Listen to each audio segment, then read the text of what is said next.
In 1954, the Supreme Court made its historic decision to end school segregation. It was a law that was challenged on every level, from governors and school districts to mobs of angry whites. When we all begin to reflect back on those seminal moments of civil rights, we think back on those moments of the Little Rock Nine. I was supposed to go to Little Rock Central High School.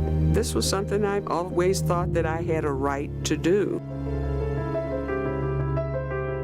As strong and enduring as the Rocky Mountains they stood beside, as visionary as the views of the Grand Plains they looked across, the women inducted into the Colorado Women's Hall of Fame are trailblazers whose work has improved and enriched our lives. They are teachers, scientists, ranchers, leaders in business, education, religion, and the arts. Women who have been recognized for their many contributions to our state, our country, and the world. I'm Renelda Muse, and these are the stories of great Colorado women. My sister and her colleagues are a part of American history. They were leaders in an arena that was very tough for a young person. She didn't understand why the people were so mean and ugly. And that's the word she used, mean and ugly. They were mistreated, they were bullied, they were terrorized, all for the right just to attend school. This was something I always thought that I had a right to do. It was within the law. I had always been taught you stay within the law. When I was 14, I started to reflect on this is the age that my mom went to Central High School and went through all of the challenges that she did. President Clinton was an 11-year-old kid. He was a face in the crowd watching the mob attack the Little Rock Nine. He said that incident forced whites in Arkansas and probably throughout the South to pick a side. You had to be for integration or you had to be against it. The Little Rock Nine, these famed 9 individuals who never saw themselves as celebrities. They didn't realize the history they were making.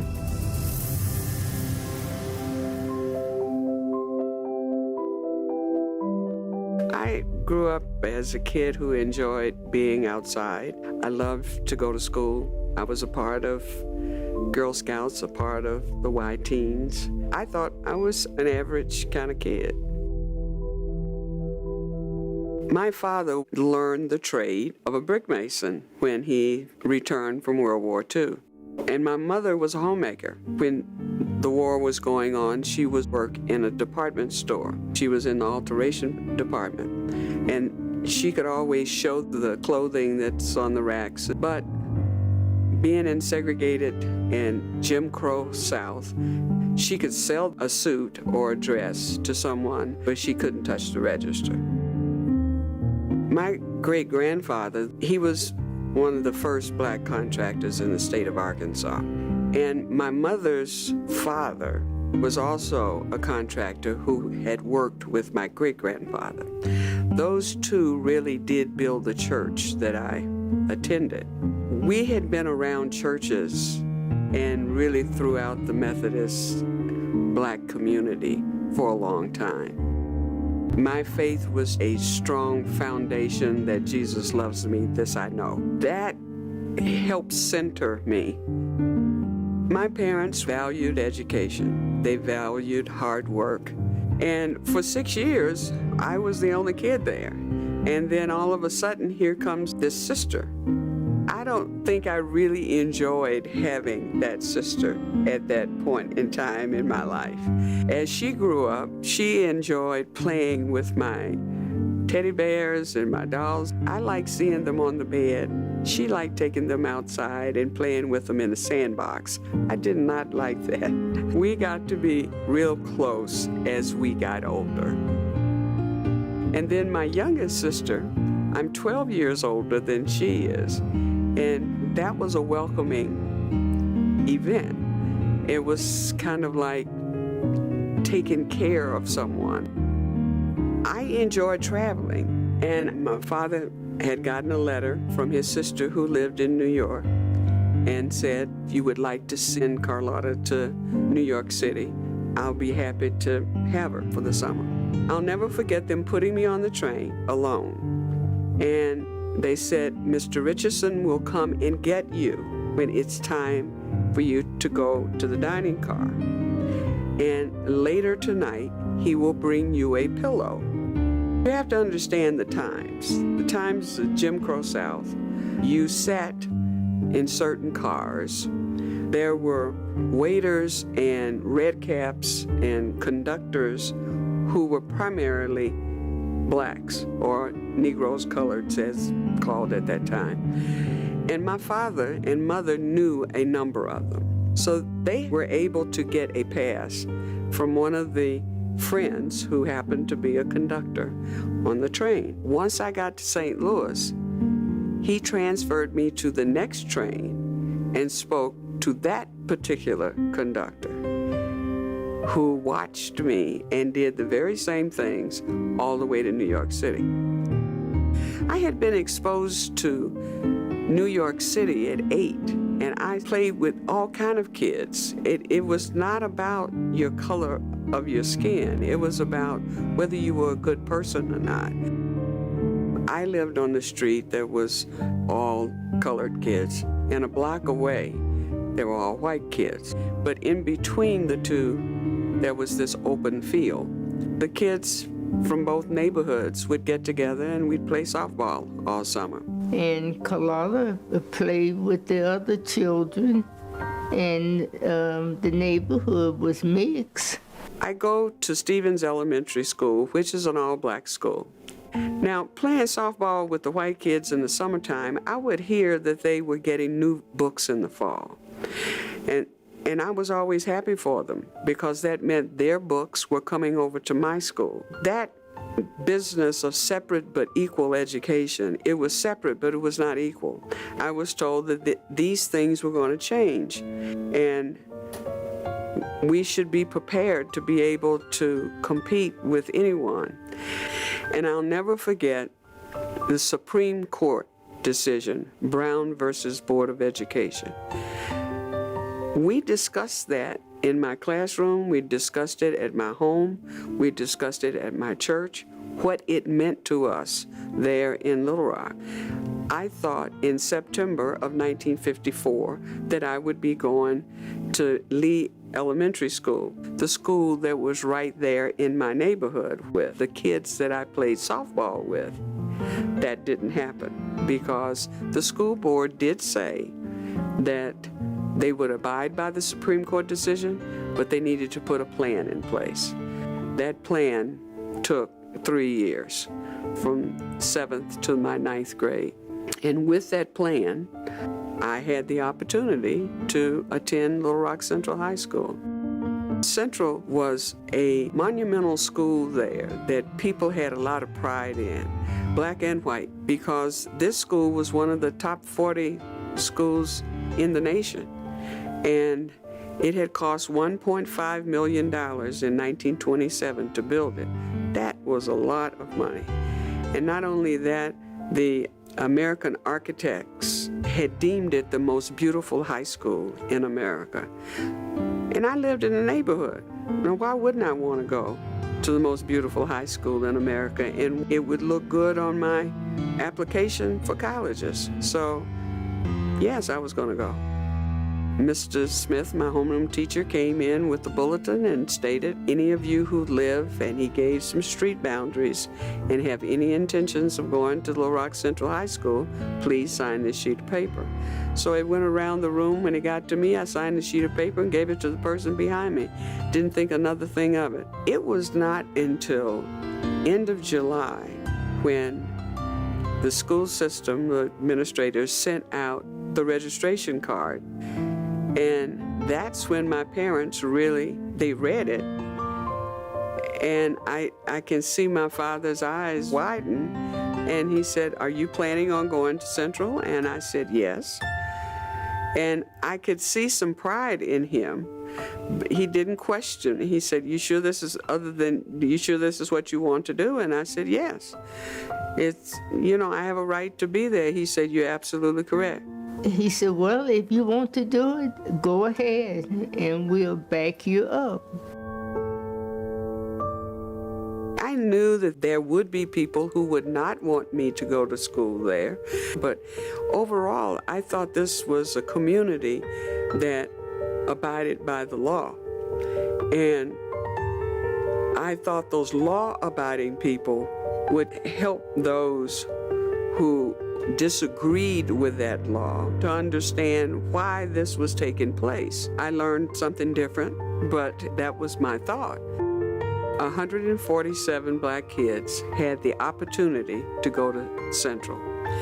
And in August, when I went to register, I was told by the registrar to take my parents to a meeting, and it turned out that there were 39 kids and their parents at this meeting. So I expected 39 kids to go to Central. Once I got there, it turned out it was 9 of us. Now, September 4th was my first day at Little Rock Central High School. The parents were told not to be there with the kids, that just to let us come to school. But there were some ministers there that walked that 1 block with us, because I'm sure that they had seen quite a bit on television, as I had, that there was this group of people who was against us going to school, and that the governor had come out the night before and had stated that he was sending the Arkansas National Guard to the school to protect the citizens of Little Rock. You know I'm a citizen. My father pays taxes just like everyone else. And so the Arkansas National Guard was there to protect us all. There was a prayer. The ministers wanted us to walk with God, basically, and to bless us. And we walked up 1 block, and we got to the corner, and the Arkansas National Guard closed ranks. So finally, the commanding officer comes up, and he speaks to one of the white ministers, because it was a mixed group of ministers, black and white, and said, turn around and take these kids back home. And the questioning again, you are here to protect us all. Are you saying that you're here to keep these kids out? And he said, yes. So we turned around and were taken home.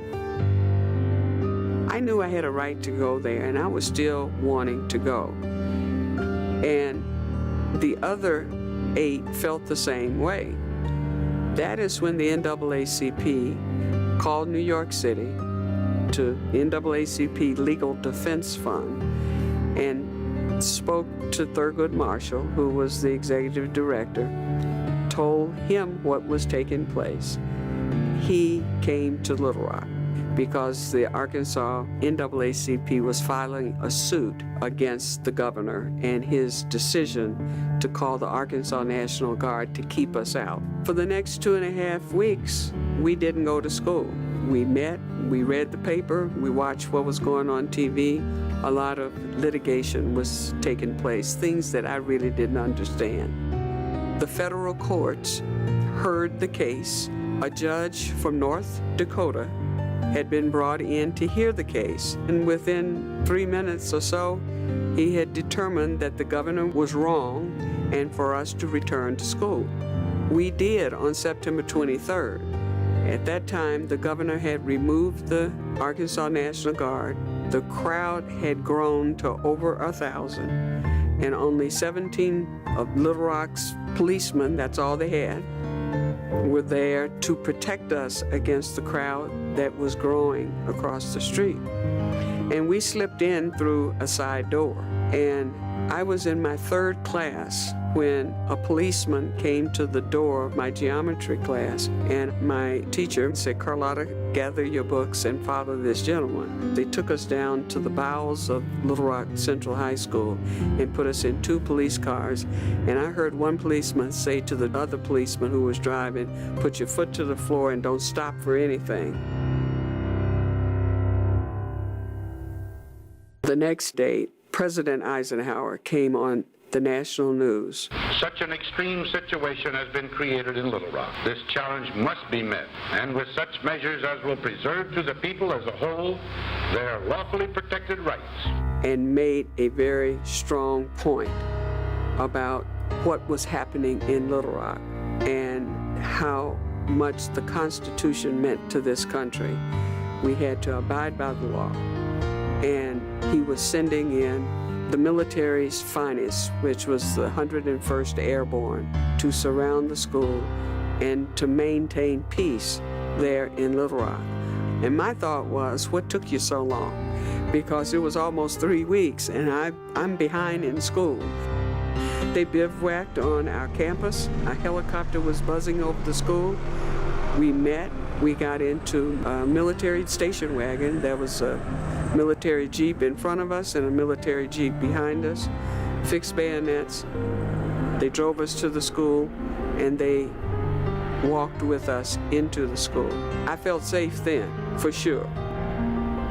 You know, I had 3 first days, is the way I see it. And from that day on, I was able to go to school. My treatment was pretty much like society. You had those that were welcoming. There were those who ignored you, those who did not want you there. In February of 1960, which was my senior year, school had been coming along pretty well. We did not have the guards there. You know, things were quiet, but for some reason, there was a need by someone to send a message, and that message was that I did not belong at Central. And there was a bomb placed at the outside fireplace of my home that went off. I remember being awakened, and I remember a lot of commotion, both inside the house and outside of the house. And we could see a little fire coming up off of the picture window by the fireplace. It was a pretty traumatic moment, but it was a part of this very long narrative of tense moments. And I knew that this was a message to me. And so that very next day, I was determined to go back to school. I didn't want to think that they had won. My graduation was a culmination of those 3 years doing what I thought was right. When I walked across that stage, when they called my name and gave me that diploma,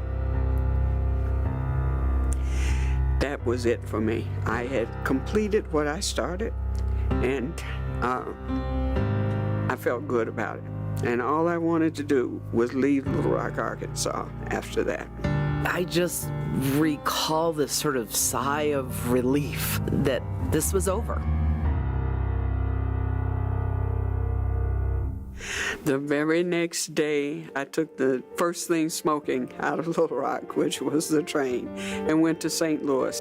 And from there, I went off to Michigan State. It was a large school, and I would be just a number. No one would know all of my background. I did not want to be singled out for anything. I had had 3 years of that. 2 weeks later, I received a letter from my parents stating that they had moved to Kansas City.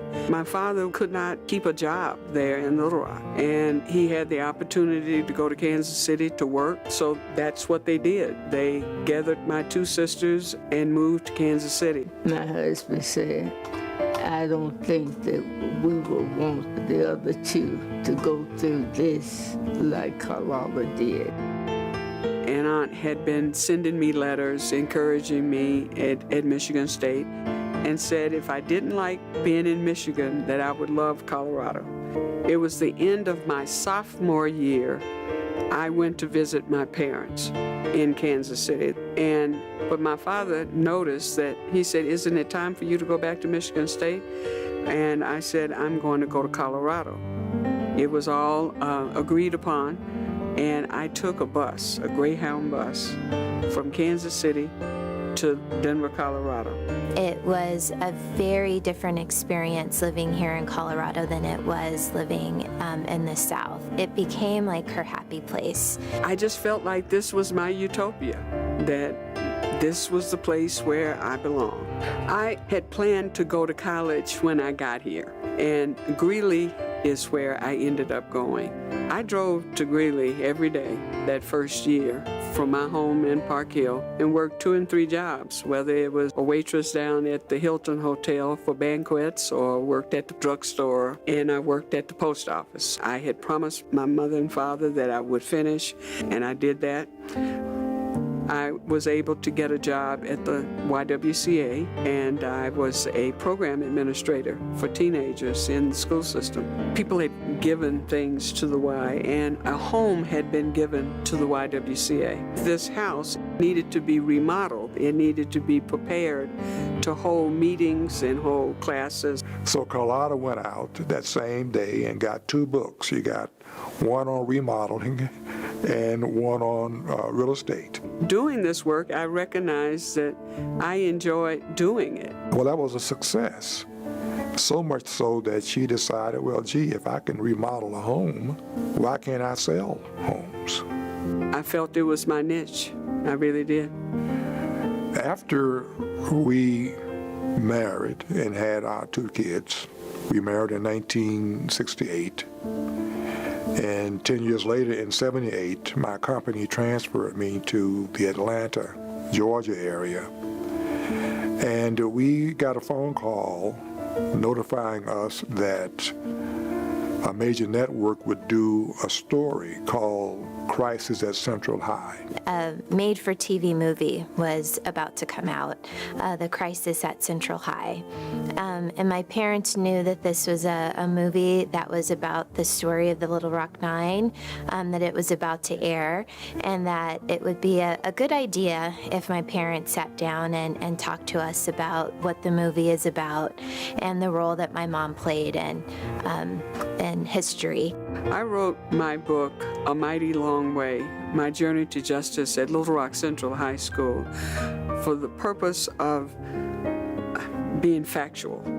I so often would read stories about us that was not as true as we knew it.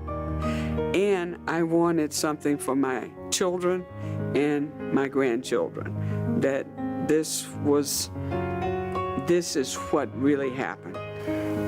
Carlotta is president of the Little Rock Nine Foundation, primarily to ensure that their story was told their way. We talked about controlling the narrative of the 40th anniversary. Carlotta has been the recipient of many well-deserving awards in her life. The first one was in 1958, and that was the Spingarn Award that's given by the NAACP. It's given for high achievement among African Americans. But there are 2 others. The Pierre Marquette Award that we received from Marquette University. They very seldom give out that award, and we are in the company of Bishop Tutu, Mother Teresa, the Apollo 11 astronauts. We're in some good company with those recognitions. But the one that really got to all of us was the Congressional Gold Medal. That was one memorable moment for Congress to pass a bill to give to the Little Rock Nine the highest honor possible to a civilian. You normally receive that award at Congress. President Clinton was in office at the time, and because of our relationship with him, he asked Congress if they would allow him to present the Congressional Gold Medal to us. The ceremony was held in the East Room of the White House, and I looked at her and I understood why the ceremony was being held. And I reached for my hanky. But we're giving them this medal because they paid the price.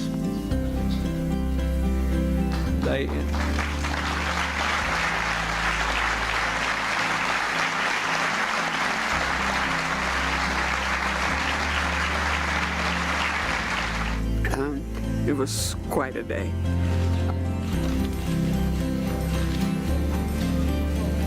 Thank you. Being the National Museum of African American History and Culture, it is an opportunity for people to go through that museum and really learn about this country.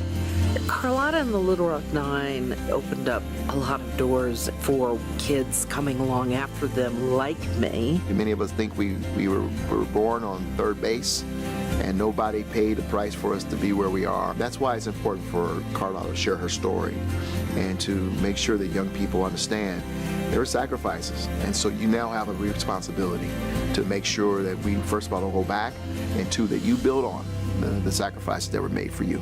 There's been a great deal of progress. First of all, I never thought that I would live to see African American President of the United States, and I have seen that. All of those things that we have built upon over these years are now being challenged, and we have to be vigilant. We have to keep our feet to the fire.